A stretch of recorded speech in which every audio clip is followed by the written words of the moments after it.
It is a glorious moment to extend my warm wishes on behalf of ENISL and NIT Andhra Pradesh.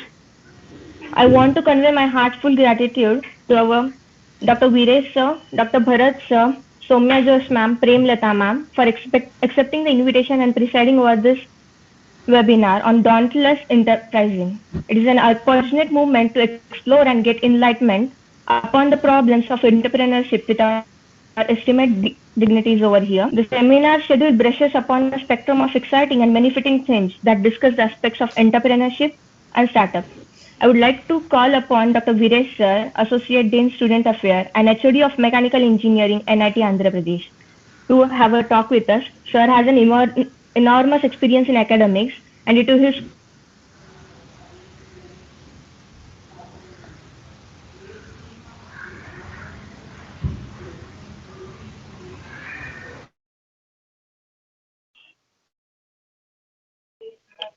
Viresh sir, I request you to have a talk with our students.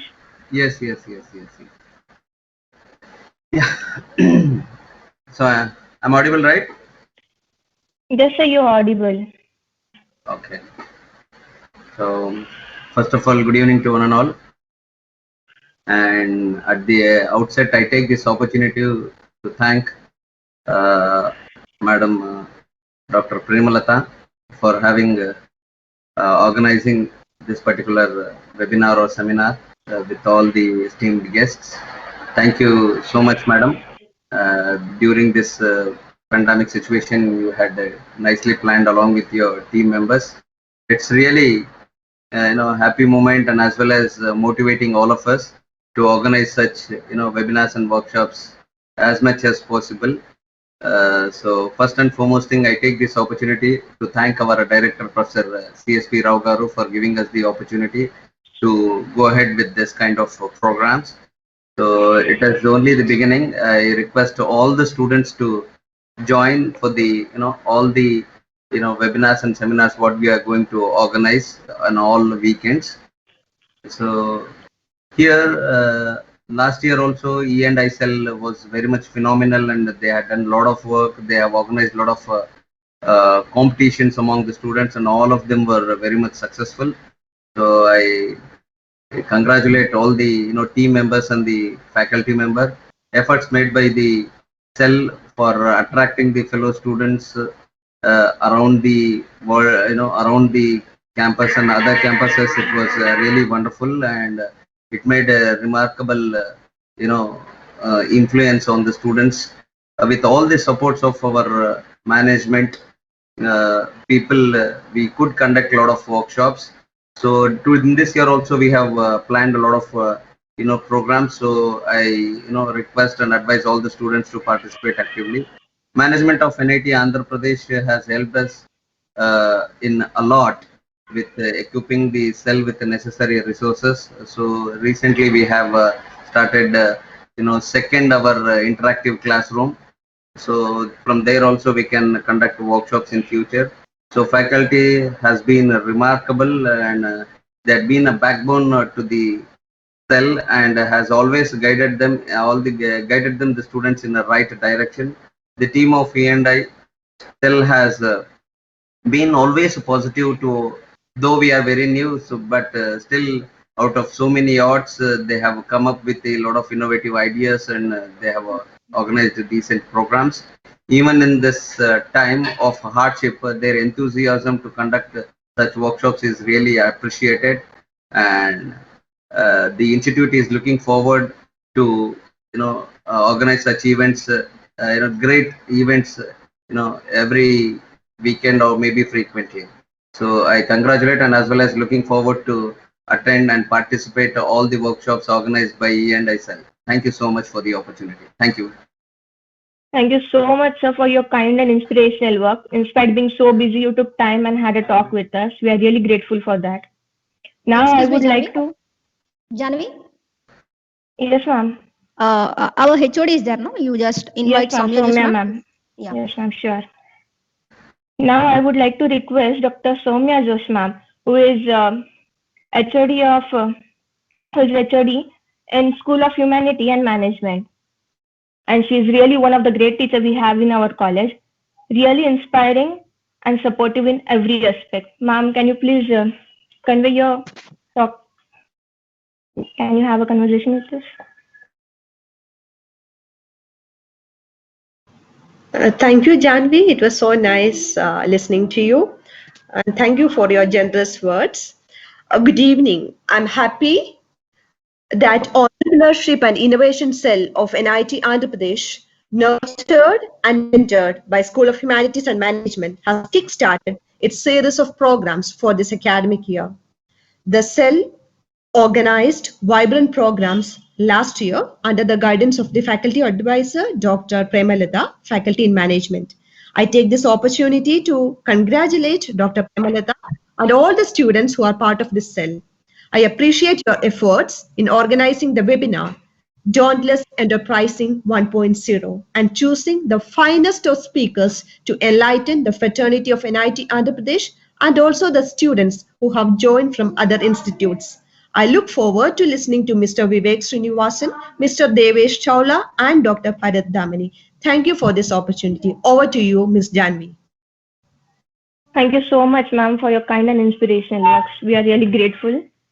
And yeah, I'm also excited to listen to Dr. Bharat Damani, sir.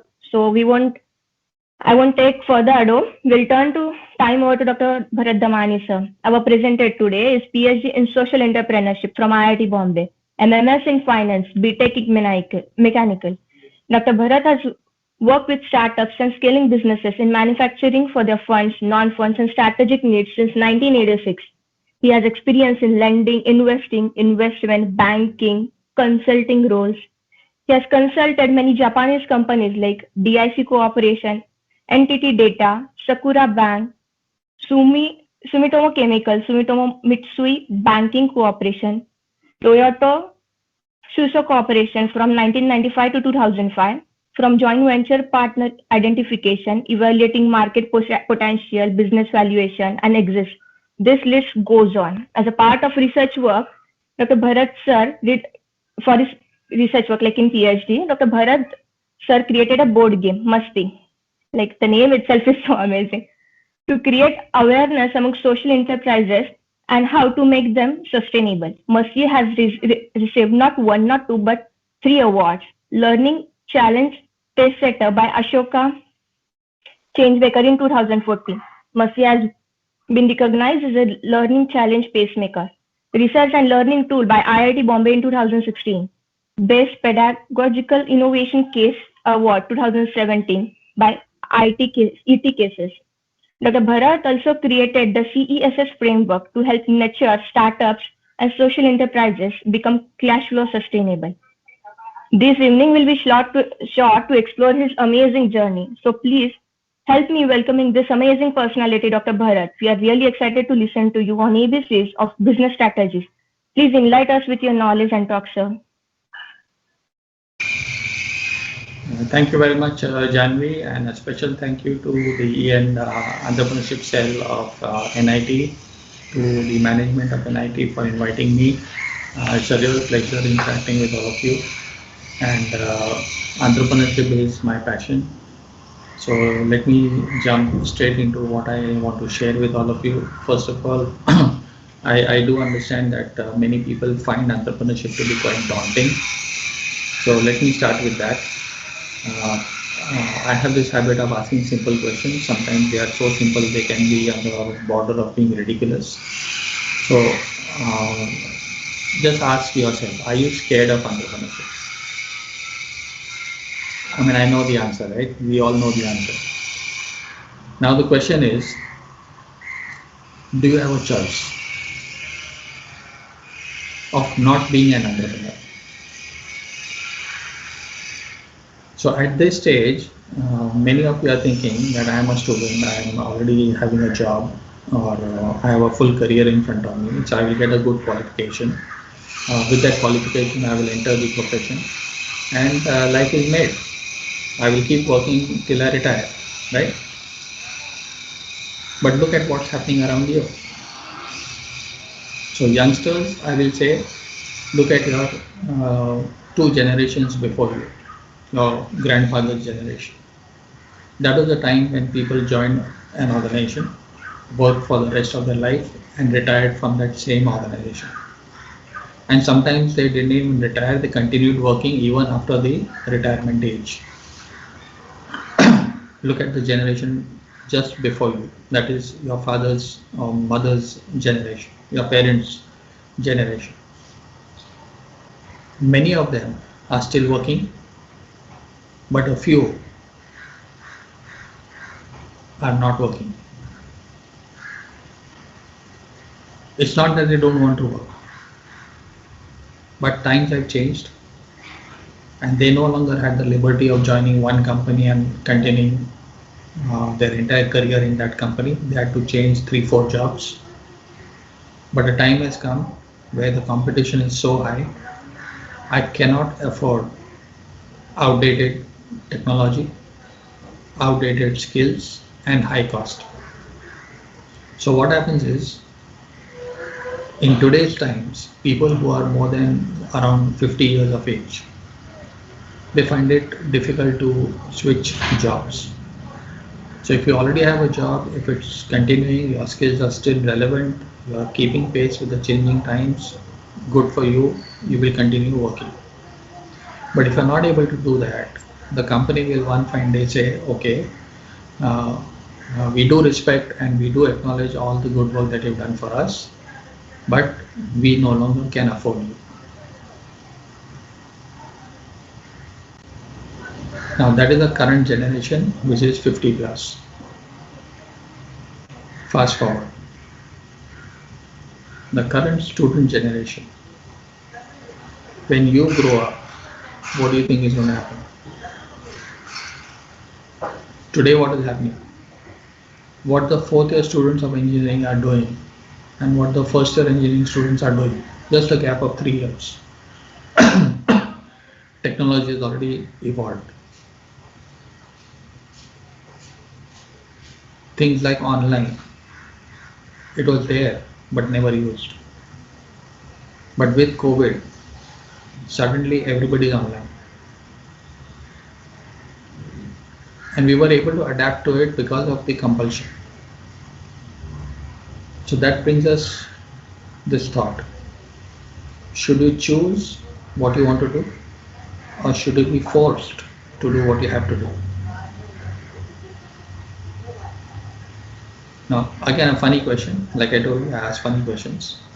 Nobody likes sports. Nobody likes to be told that do this, do this, do this. But the funny part is, if I'm given an option, I don't do it. You had online options earlier. I did not take them. We had net banking earlier. We had all these wallets earlier. We were using it okay when convenient. But COVID made it almost mandatory for everyone to do it. So much so that now banks are saying, if you walk into the branch, I will charge you. So don't even come to my branch. Now, if I don't go to the branch, what happens to the bank? In other words, what is the image of a bank branch that we have? The minute you enter the bank branch, there are a lot of people who are employed by the bank, waiting to serve the customers. But now you are saying don't come to the bank at all. So if I'm not supposed to go to the bank, what happens to the employees? So there's a threat of a job loss. Now when you grow up, when you become 35, 40 years of age, the rate at which the technology is changing or the methods are changing, if you don't keep pace with it, will companies be willing to continue your employment? So the official retirement age will remain at 60 years. The practical retirement age will come down to 45 years and to 40 years. And on the other hand, what is happening to your life longevity? Our average lifespan is extending, is improving. So let's say after the age of 40 or 45 years of age, do you think I stop working? Do you think I've earned enough that I don't no longer need to go and work and earn? But nobody is there to employ me. So what do I do? For the next 15 years, 20 years, 25 years, what do I do? I have to do something of my own. Now, today if we ask those people who are 50 plus, would you like to do something of your own? No, I've never done it. It's too difficult. Nobody in my family has ever done it. I don't have the investment capacity. I don't have the skills. I don't know customers. I don't know. And therefore I don't do it.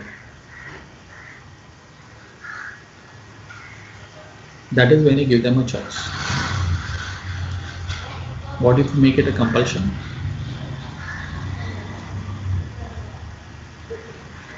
Depending on how you react to that situation, one extreme could be, with that compulsion, you break down. So statistics show that the mortality of working people is highest within the first 2 years after retirement. So if the retirement age was 60 earlier, the mortality rate is highest in the next 2 years, that is 60 to 62 years of age. If you are able to cross 62, then you've got a good future ahead. But those who are used to a particular lifestyle and that comfort of an employment, regular income, and who took life for granted, if that age of 60 is now coming down to 50 and to 45 and to 40, you will be forced to do something of your own. Are you prepared? When do you prepare for it? So as it is said, dig your well before you need the water, right? You can't dig the well after you have run out of water. So you have to prepare for it as early as possible, and the best time to prepare for it is when your risk factor is the least. So when is the risk factor the least? The risk factor is the least when you are 1, a student, and 2, a youngster with less responsibility, less family responsibility. So let us say you have already graduated, not yet married, so you still have the freedom of enjoying life, and that is the time when your responsibilities are more or less the least. The minute you get married, your responsibilities change. So this is the golden period, low risk. Now what do we do in this low risk period? In this low risk period, we learn. We learn how to do things. Likewise, we learn doing things for ourselves, not only for others. So the best time to get familiar with the concept of entrepreneurship is this golden period. And how do you do it? Entrepreneurship is taught in colleges, is taught in classrooms. It doesn't work. The best way to learn entrepreneurship is to have a guiding mentor or an ecosystem, but actually go and do it yourself. So on a beautiful campus like yours, you have all the infrastructure, amazing faculty, and if you look at business or if you look at entrepreneurship, there are at least 600 or more potential customers on campus. They are not just your friends. They are not just your colleagues. They are living, breathing human beings. who consume a lot of products and services. The question is, who offers it to them? Do you want somebody else to offer it to them? Why not you offer it to them? So, while you're a student, while you're on campus, the maximum learning, the lifelong learning, is when you do things on your own. Now, you are doing many things on your own, but you're not earning money for it. Now, if you do things for free, that is not entrepreneurship. You have to do things, offer it as a value to somebody who is willing to pay you money for it and exchange value. So with this background, I will just encourage you that while your risk factors are the least, dabble into small activities, doable activities, but activities which will help you gain that invaluable experience, which will come handy to you as and when you require it later in life.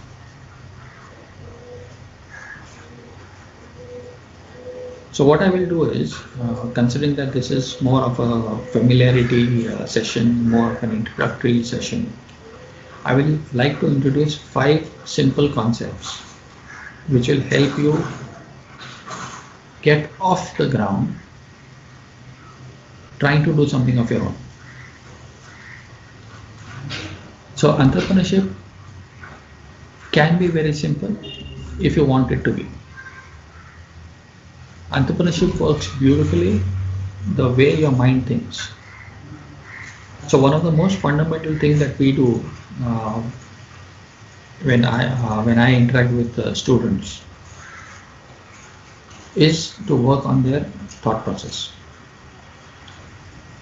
So let me just share with you at this point that in addition to my experience with the industrial world, with startup manufacturing companies, I have also been a faculty member.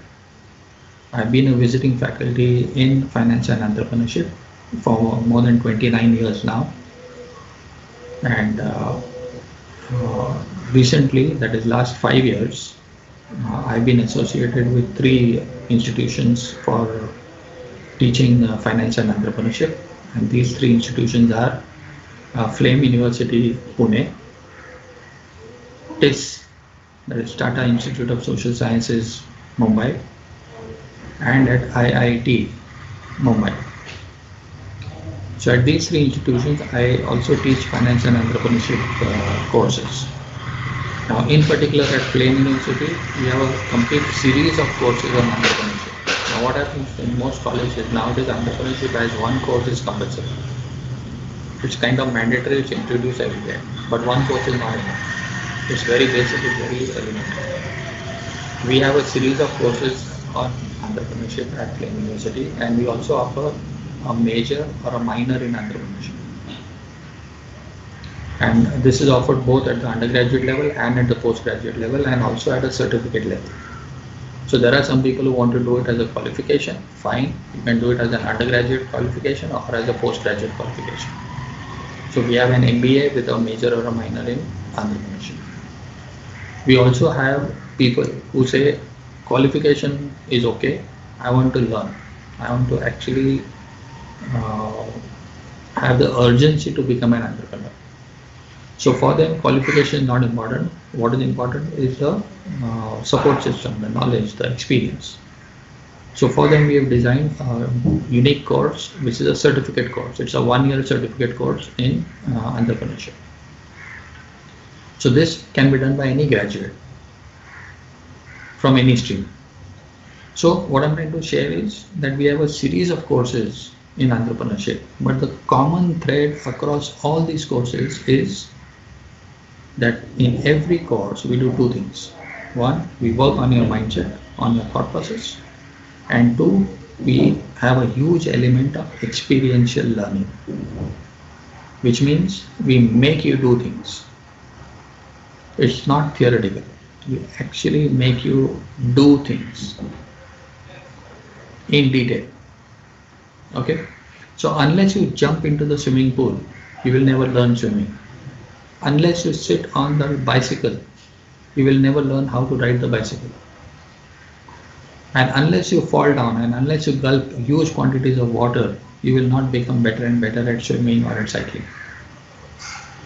So failure, which is taboo in our Indian system, is taboo for all other areas except entrepreneurship. In entrepreneurship, we say that you learn the maximum when you fail.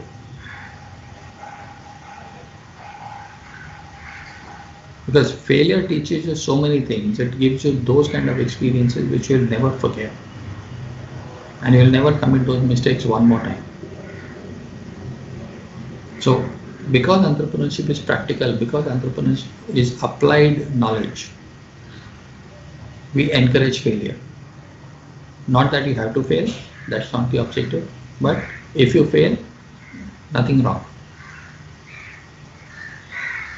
So I'll share with you 5 simple principles which will help you with your journey of a different future. So first is, be happy with who you are and do things which are within your means.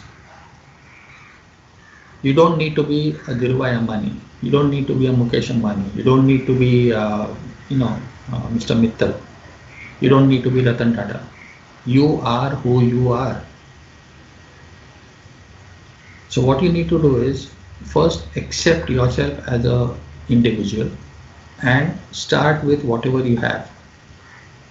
All entrepreneurs, in fact, most of the marquee entrepreneurs that we know of today started their venture in what we call as the garage, in their own house, in their own backyard, including people like Infosys, if you're talking about India. Infosys started in a small, so to say, garage. So all large businesses, they start small. WhatsApp started in a hostel room. So understand, it's not what you have, it's not who you are, it's what you do with what you have and what you are. So what you have to do is you start with whatever is available to you, whatever is you as a human being. So to break it up further, I will give you 3 simple sub questions or sub thoughts.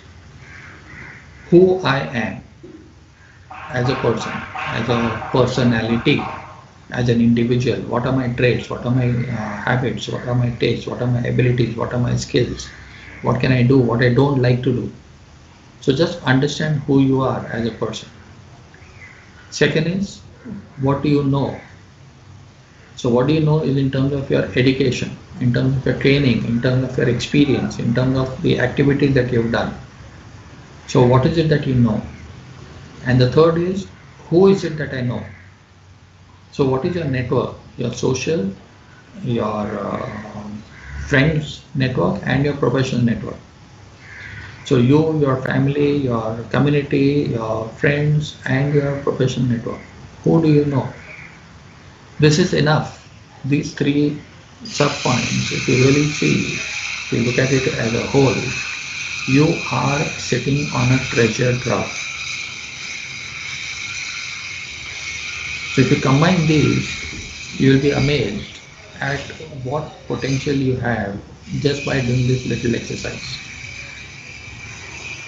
So anybody can become an entrepreneur. What you need is a thought process, is a mindset, willingness to do it, willingness to start.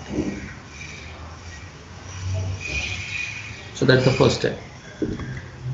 Second step, when you jump into this, I will not say business, I will say doing something on your own. What is it that you are willing to invest? What is it that you are willing to lose?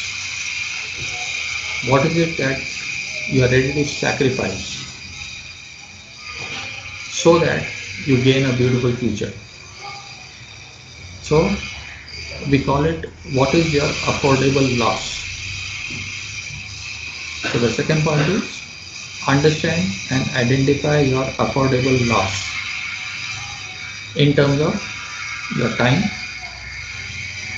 the efforts that you put in, the money you are required to invest, the assets that you may want to use or spend, your friends, and your network. Now, to give you some connection, you graduate after your engineering. First option, go for higher studies. Second option, job. Third option, nothing. There is a third option. And the third option is, I don't take up a job right now. Can I do something of my own for 6 months? Can I do something of my own for 1 year? If it doesn't work for 6 months, if it doesn't work for 1 year, I am okay, I will go back to a job.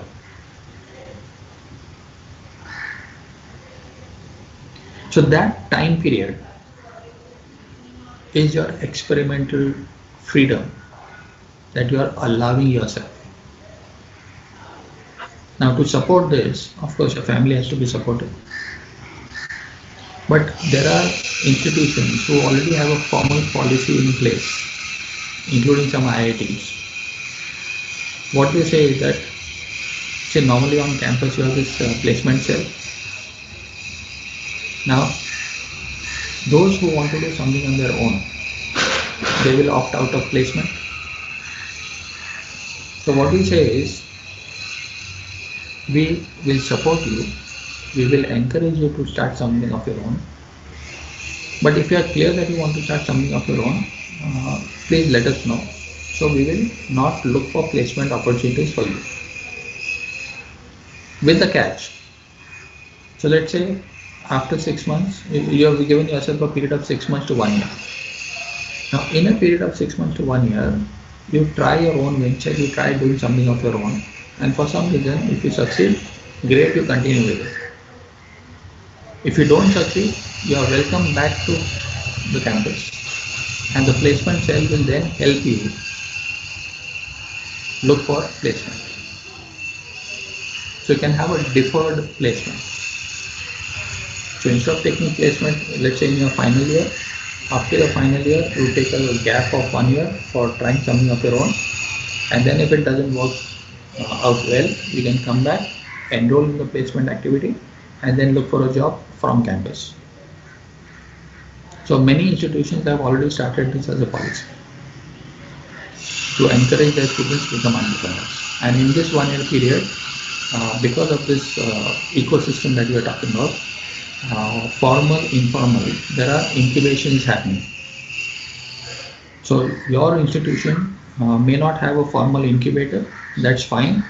But even if you have, let's say, people ready to support you, or you have the freedom to use the infrastructure available on campus, that is sufficient to be incubated on your campus. You don't need to have formal approval. You don't need to have any formal additional investment. So that's the beauty of entrepreneurship. We can start with whatever is existing without disturbing the existing system. So that's the second point. What is your affordable loss? You have to be clear on it. Third is, you have to be flexible and open enough to adapt as your journey unfolds. So remember, you started off with very limited resources, you started off with very limited means. So as you start off, be ready to build partnerships along the way. Be ready to discover, be ready to find, let's say, experiences and customers. Be ready to welcome all kinds of support and resources in whatever form possible. Get into partnerships, get into stakeholders, get into what we call as big guys ready to help the small guys. So what happens is, I've seen many of these students, what they do is, to get this support, system. They participate in what we call as business idea competitions across the country, not just their own institution, across the country. So if they have a very good idea, all they have to do is fine tune it with the help of their ecosystem and then start participating in these business idea competitions. And as you participate in business idea competitions, you'll be amazed at who is watching you. You don't know who's in the audience, right? Like right now, we are talking. I don't know who's listening. But somebody somewhere likes your idea and they will reach out to you and say, okay, I like your idea. I understand you are young, you are a student, you don't have enough resources. Obviously, you need support. I have all that. I am ready to give it to you. But I like your idea. I like your thought. I like your energy. I like your independent way of working. So how about you and me work together? So partnerships will emerge. So are you open to them? Are you willing to look out for them? And if something comes, are you willing to accept them? So,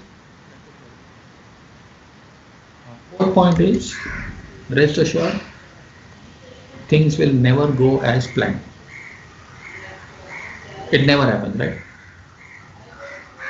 Now, when a problem happens, when a situation does not go as anticipated, what is your reaction? So are you disappointed or do you welcome it? Now, for an entrepreneur, any problem is an opportunity. For the common man, a problem is something difficult to manage, like COVID, lockdown. Oh, what will I do? I can't go out. I'm in the house and this is not there, that is not there. What will an entrepreneur do? Fine, this is the situation. Can you do anything about it? No. It is in the interest of everybody that there is a lockdown. Given the conditions, what are the problems people are facing? Can I create a solution to reduce people's problems? So the entrepreneur thinks solutions and they welcome problems. They like people who complain. Not because they like the person who is complaining, but because they are listening to the complaint to try and understand the real difficulty that people are facing, and then they try to figure out, is this difficulty being faced only by one person, or is it a difficulty which is in a small segment of people, or is it a common difficulty? So we all have used, let's say, these radio taxis, right? Ola, Uber. Now, Ola, Uber, before they came to India, people were frustrated with the local transport system, right? Frustrated, especially at all these rickshaws and local taxis. No, I don't want to go here. This time of the day, I'll charge you double. If I go there, I don't get a return, customer. So Ola, Uber heard all these problems and came out with a solution. And because it was solving a real problem, it immediately got massive success. So that is what an entrepreneur does. They look at problems and identify opportunities to solve those problems. And the last point in this 5-point discussion is that since you are the entrepreneur, you are in control and you have to drive everything. So you cannot say, like in a job, what do I do? I say, I want this. If you give me a seating space, if you give me a cabin, if you give me a computer, if you give me 2 secretaries, if you give me 4 people to work with, then I can do my job. Entrepreneur says nothing doing. Everything I have to do, with or without. So I have to be in control and I have to drive the show. And I have to continue doing whatever I want to do because I am clear in what I want to achieve. So an entrepreneur by nature is positive thinker, is a futuristic thinker, is a result-oriented person, is somebody who does not take no for an answer, is ready to face difficulties, is always looking at partnerships, and is always willing to learn, and is always willing to share the credit. Because unless I share credit, why would you want to work with me? Right? So these are the 5 principles I thought in this quick short time I could possibly share with all of you. So if you have any questions also, I'll be more than happy to respond.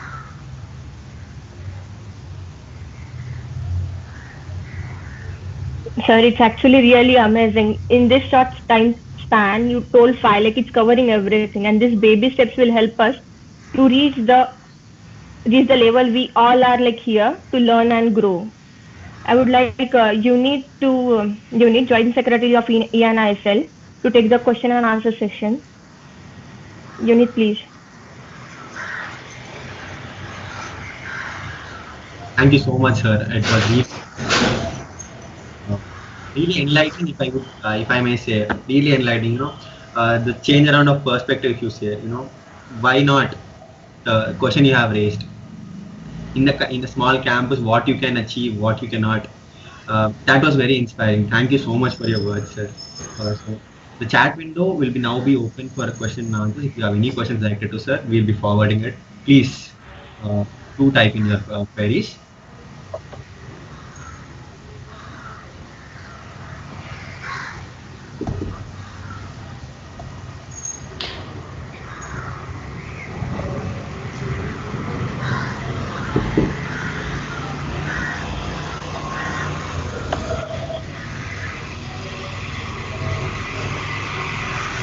You can unmute yourself. Yeah.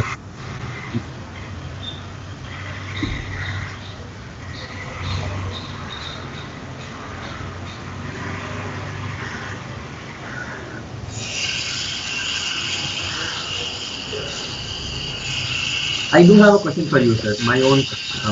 Please.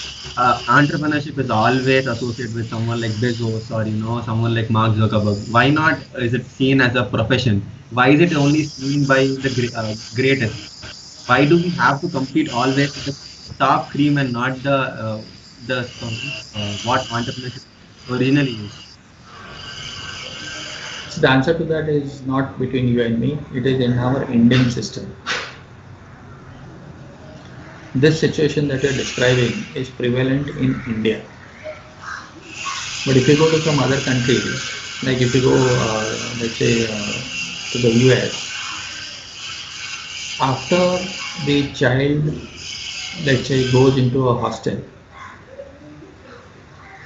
he or she is not expected to come back and stay with their family. And the family is not expected to even support the child financially. But what is the Indian system? Let's not talk about it. You all know it, right? So it's all mindset. So unfortunately, for historical reasons, we have been trained or we have been conditioned to work for others. See, we were ruled for 150 years. So that conditioning has still not gone out of our system. We have been told that is the only security there is. Correct. And we were artificially molded, hammered, that you cannot fend for yourself, I will take care of you, and therefore you will keep working for me. But now things are changing. And why have they changed? If you remember, or maybe you will not remember, you are not even born at that time. The turning point was 1991,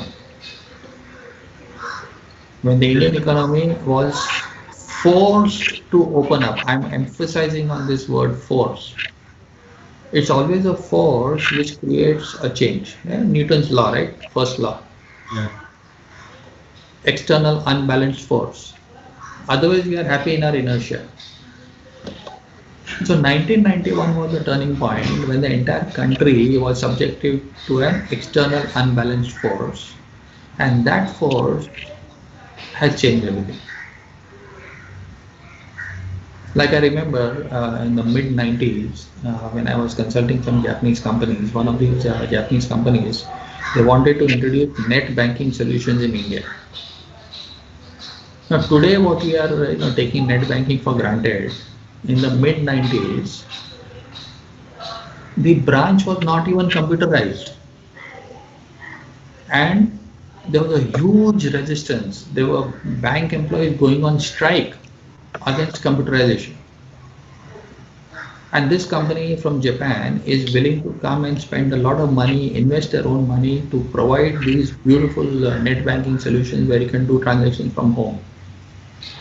So we did this assignment for them and we said, fantastic solutions you're offering, but we are too early for India.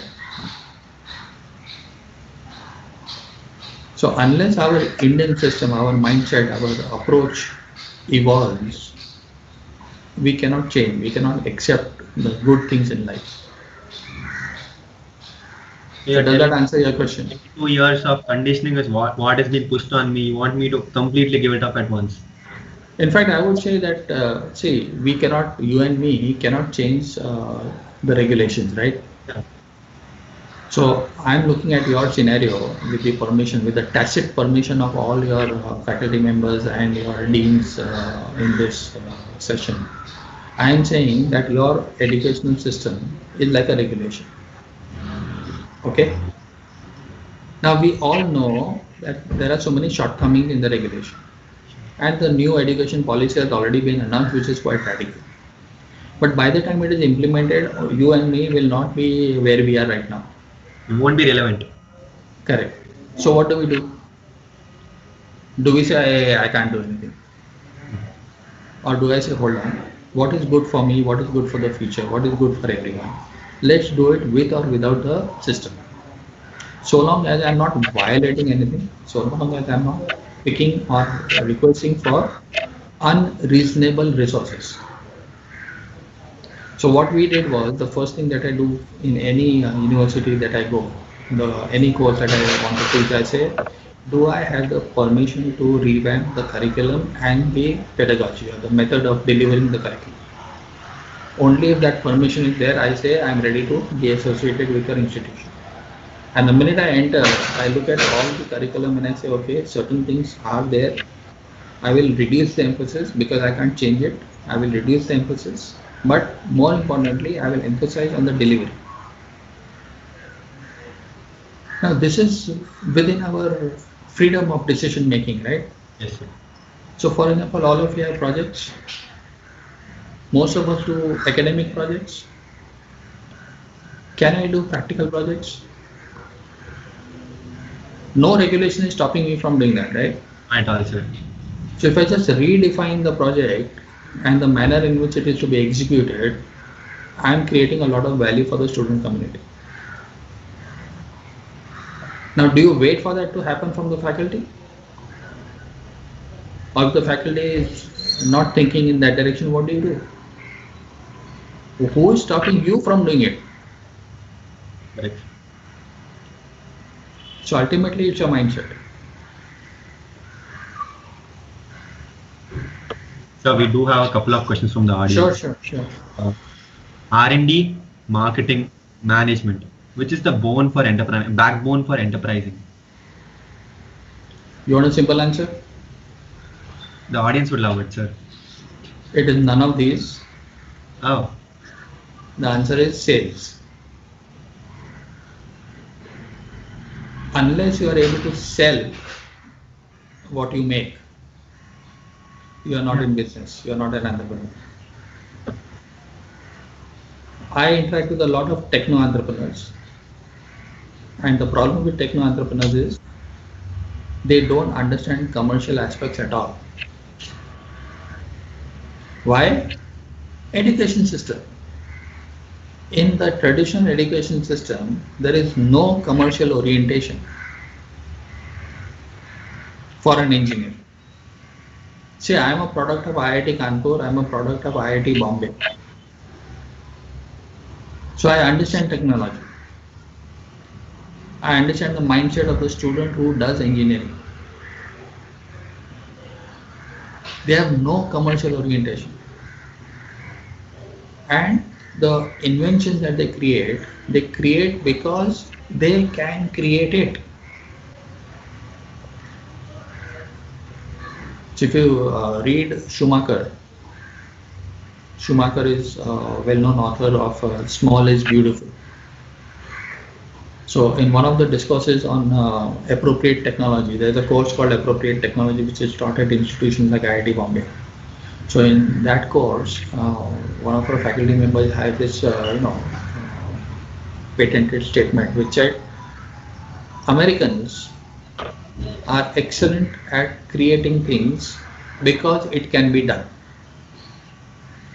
That is R&D. R&D can create things because it can be done. Now, after it is done, what do I do with it? That I don't know. I did something, it is working. Now what you want to do with it is your lookout. So somebody else will come in, and that somebody else will study what you have done and say, okay, can I apply it this way? Can I apply it that way? Can I make some application out of it? Can I create some money out of it? So that is why the period from the laboratory or the R&D or the patent stage to commercial application is long. Because R&D people don't look at commercial aspects. So having looked at all this, to cut the story short, having looked at all this, the latest or the current thinking is what is called a design thinking. Have you heard of this concept, design thinking? No, elaborate.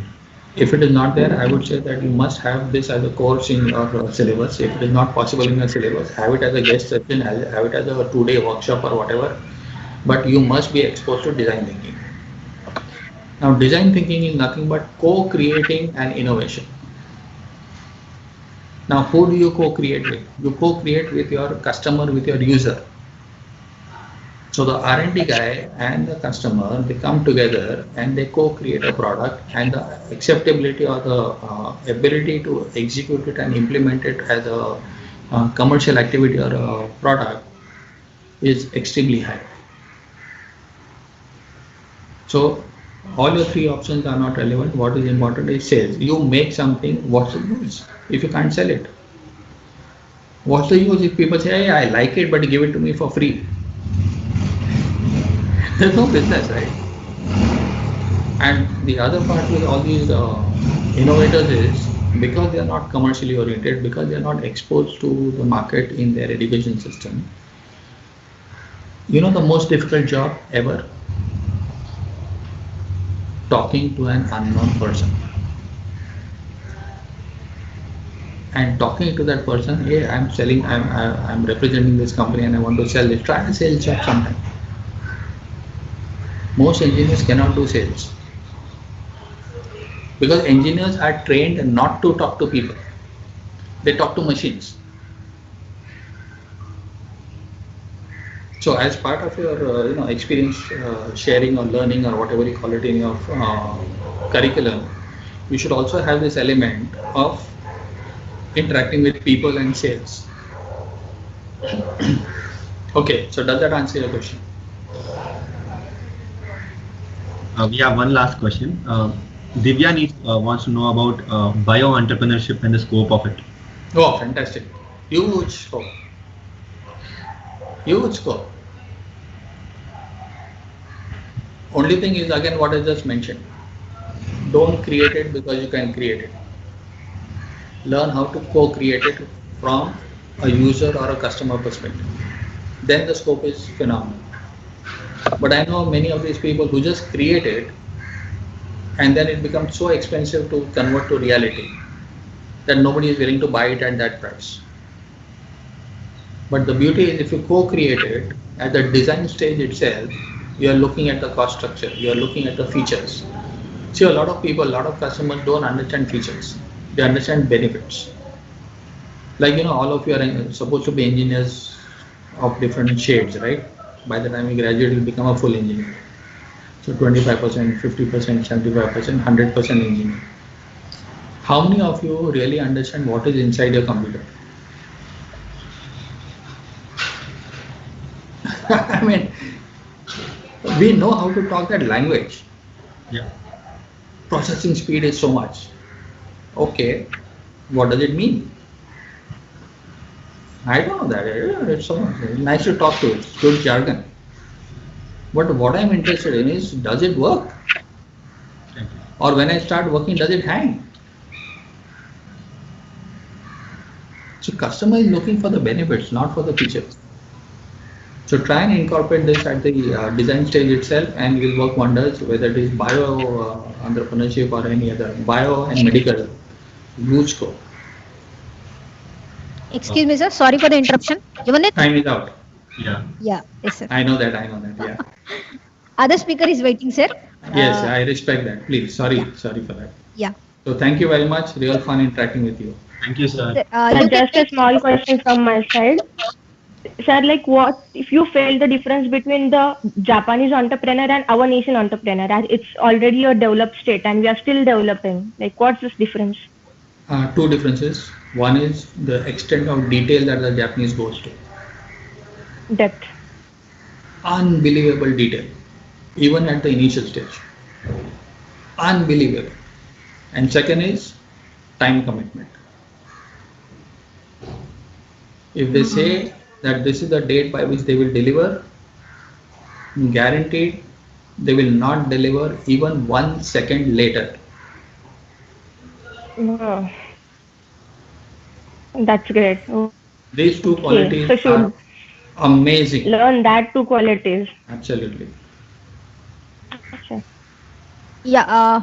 Okay, sir. Thank you so much. I would like Lahari to.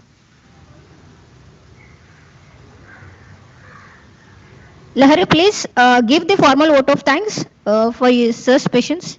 So thank you very much, sir. My pleasure. Thank you very much for inviting.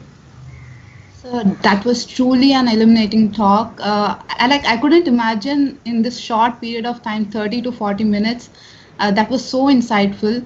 I, on behalf of Entrepreneurship and Innovation Cell NIT Andhra Pradesh, would like to thank you for accepting our invite and for spending your time, valuable time, and creating, letting us discard the entrepreneurship, regarding the entrepreneurship, the bad things that we think.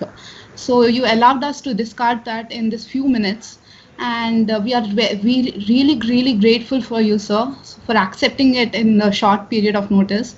And thank you so much, sir, and we look forward for extended cooperation with us in our cell. Definitely. So feel free to keep in touch, and we'll be more than happy to be of value to all of you. Thank you very much. Thank you, sir.